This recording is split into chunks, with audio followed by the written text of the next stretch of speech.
was a sudden scuffling noise from inside the hole, and then silence. What I said was, "Is anybody at home?" called out Pooh very loudly. "No," said a voice, and then added, "You needn't shout so loud. I heard you quite well the first time." "Bother," said Pooh. "Isn't there anybody here at all?" "Nobody." Winnie the Pooh took his head out of the hole and thought for a little, and he thought to himself, there must be somebody there, because somebody must have said nobody. So he put his head back in the hole and said, "Hello, Rabbit, isn't that you?" "No," said Rabbit, in a different sort of voice this time. "But isn't that Rabbit's voice?" "I don't think so," said Rabbit. "It isn't meant to be." "Oh," said Pooh. He took his head out of the hole and had another think, and then he put it back and said, "Well, could you very kindly tell me where Rabbit is?" "He has gone to see his friend Pooh Bear, who is a great friend of his." "But this is me," said Bear, very much surprised. "What sort of me?" "Pooh Bear." "Are you sure?" said Rabbit, still more surprised. Quite sure." "Oh, well then, come in."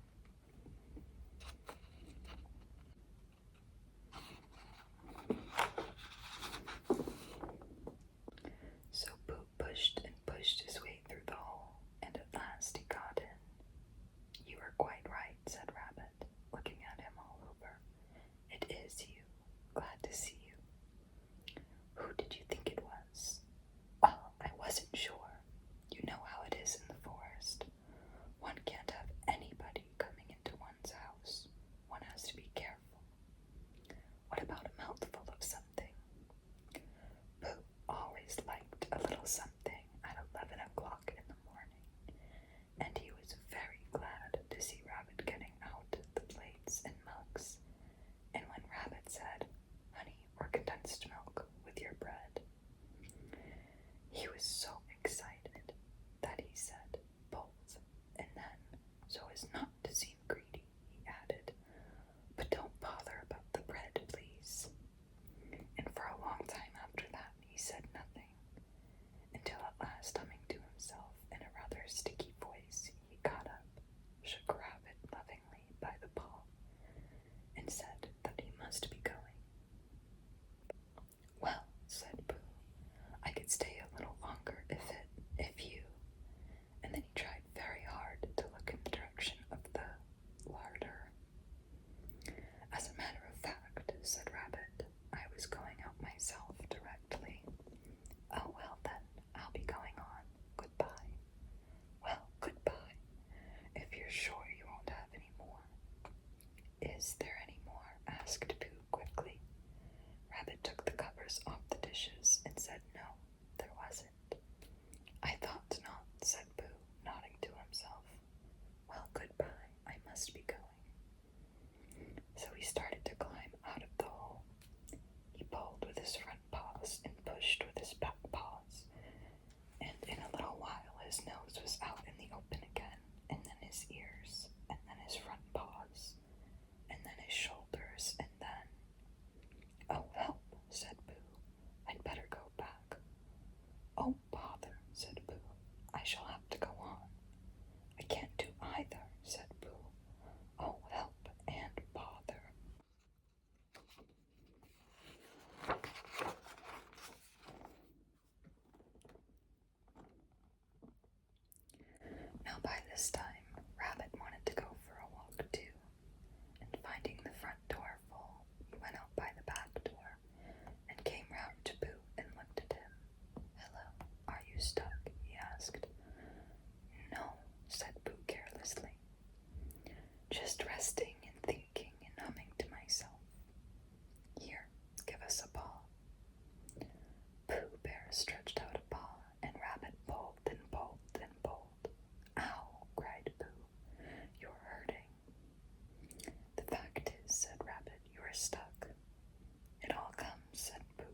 use his front door again, said Christopher Robin.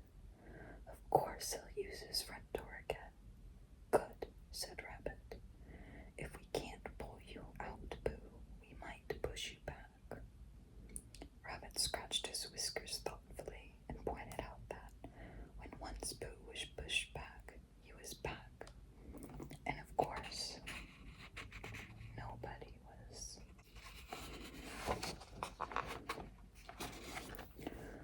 More glad to see Pooh than he was. Still, there it was. Some lived in trees and some lived underground, and you mean I'd never get out? Said Pooh. I mean, said Rabbit, that having got so far, it seems a pity to waste it. Christopher Robin nodded. And there's only one thing to be done, he said. We shall have to wait for you to get thin again. How long does getting thin take? Asked Pooh anxiously. About a week, I should think. But I can't stay here for a week. You can stay here all right, silly old bear. It's getting you out which is so difficult. We'll read to you, said Rabbit cheerfully. And I hope it won't snow, he added. And I say, old fellow, you're taking up a good deal of room in my house. Do you mind if I use your back legs as a towel horse? Because, I mean, there they are, doing nothing, and it would be very convenient just to hang the towels on them. A week, said Pooh gloomily. What about meals? I'm afraid no meals, said Christopher Robin, because of getting thin quicker, but we will read to you. Bear began to sigh, and then found he couldn't, because he was so tightly stuck, and a tear rolled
little squeak of excitement. "Oh, Pooh, do you think it's a woozle?" "It may be," said Pooh. "Sometimes it is, and sometimes it isn't. You can never tell with paw marks."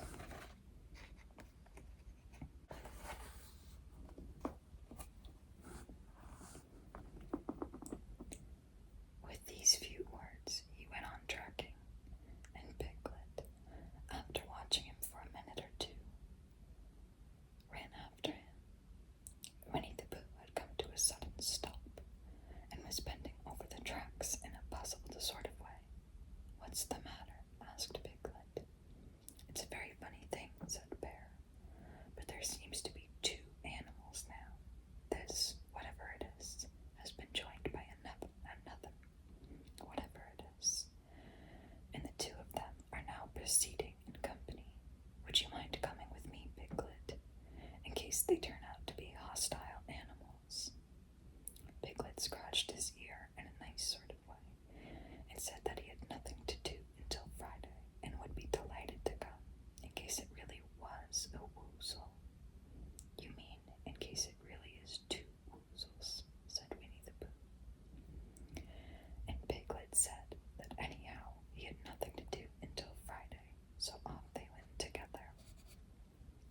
There are small spinney of large trees just here, and it seemed as if the two woozles, if that is what they were, had been going round this spinney, so round this spinney went Pooh and Piglet after them.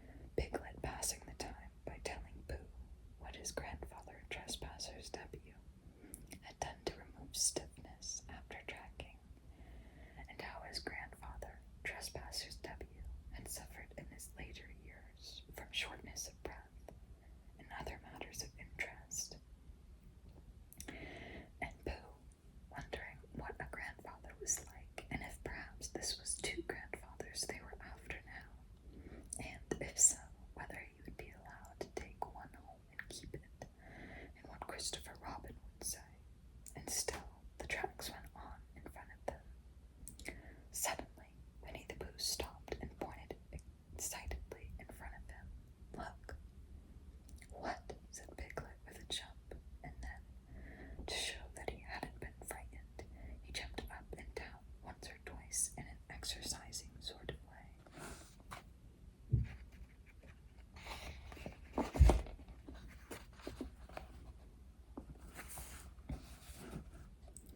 "The track," said Pooh. "A third animal has joined the other two." "Pooh," cried Piglet, "do you think it is another woozle?" "No," said Pooh, "because it makes different marks.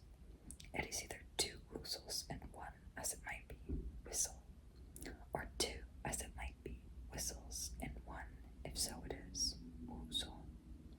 Let us continue to follow them." So they went on, feeling just a little anxious now, in case the three animals in front of them were of hostile intent. And Piglet wished very much that his grandfather T.W. were there instead of elsewhere. And Pooh thought how nice it would be if they had met Christopher Robin suddenly, but quite accidentally, and only because he liked Christopher Robin so much. And then, all of a sudden, Winnie the Pooh stopped again and licked the tip of his nose in a cooling manner, for he was feeling more hot and anxious than ever in his life before. There were 4 animals in front of them. "Do you see, Piglet? Look at their tracks. They're, as it were, woozles, and one, as it was, whistle. Another whistle has joined them." And so it seemed to be.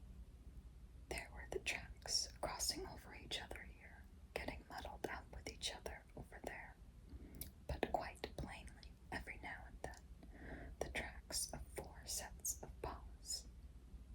"I think," said Piglet, when he had licked the tip of his nose too, and found that it brought very little comfort,